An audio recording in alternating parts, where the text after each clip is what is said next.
ঐতিহ্যবাহী ফুটবল খেলা, বাংলাদেশের জাতীয় খেলা।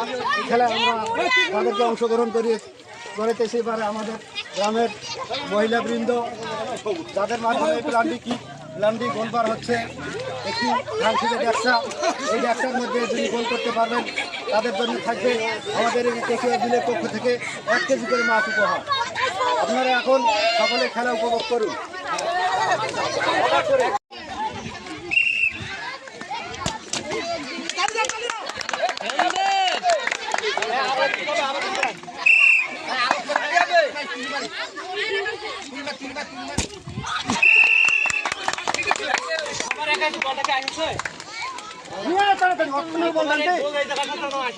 ওখান থেকে এই জায়গাটা যদি খালি আমার খালি